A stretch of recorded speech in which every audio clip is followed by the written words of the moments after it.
படம் வந்து எனக்கு ஒரு டீசென்ட் வாட்சாக இருந்தது. ஆக்சுவலி ஏன்னு சொல்றேன்னா, பிரதீப் உண்மையிலே நல்லா பண்ணியிருந்தாரு ஆக்சுவலி வந்து. பிரதீப் வந்து ப்ரீவியஸ் படங்கள கம்பேர் பண்ணும்போது, இந்த படம் இன்னுமே பெட்டரா ஆக்டிங் வைஸ்ல இம்ப்ரூவைஸ் பண்ணியிருந்தாரு. மமிதா பஜ்ஜு நல்லாவே பண்ணியிருந்தாங்க. நல்லா ஆக்ட் பண்ணியிருந்தாங்க உண்மையிலே.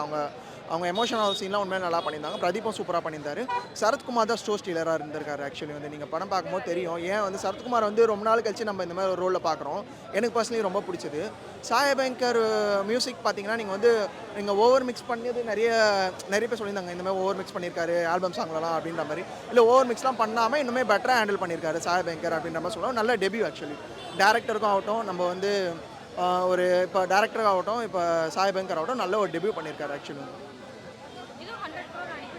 100 கோர் நீங்க ப்ரொடியூசர் வைஸ் எப்பவுமே ஒரு படம் பார்க்கும்போது ப்ரொடக்ஷன் நம்ம ப்ரொடியூசர் மைண்ட் செட்டில் பார்க்காதீங்க. ஒரு படம் ஆடியன்ஸாக பாருங்கன்னு தான் சொல்லுவேன். 100 கோர் அடிக்குது அடிக்கல அது வேற விஷயம். நமக்கு அது தேவையில்லாத விஷயம் என்றைக்குமே. ஒரு படம் வந்து நல்லா இருக்கா நல்லா இல்லையா, ஒரு சொசைட்டிக்கு என்ன சொல்ல வருது, அது இந்த படம் ஒரு மெசேஜ் நல்லா சொல்லுது ஆக்சுவலி. எப்படி பசங்கன்னா எப்படி இருக்கணும், இந்த காலத்தில் எப்படி இருக்கணும், அந்த மாதிரி ப்ரீ டிஃபைன்டாக நல்ல விஷயங்கள் பண்ணுது. அதே நேரத்தில் வந்து மமிதா பஜ்ஜும் இவரும் ப்ரோக் ஆகி உட்கார சீன் இருக்கும். அது ஆக்சுவலி ஒரே லொக்கேஷனில் எடுத்திருப்பாங்க. அது ஏன் எடுத்திருக்காங்கன்ற ஒரு டீட்டெயிலிங் இருக்கும்.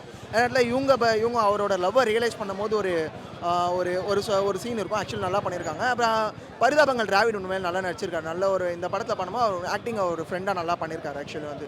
எப்படி மெச்சூராக ஹேண்டில் பண்ணணும் அப்படின்ற மாதிரி நிறைய விஷயம் பண்ணுங்க. ஏன் டீசெண்டாக இருக்குன்னா எக்ஸாகிரிகேட் பண்ணாமல் இன்னுமே கொஞ்சம் பெட்டராக பண்ணியிருக்கலாம் அப்படின்ற மாதிரி எனக்கு தோணுச்சு.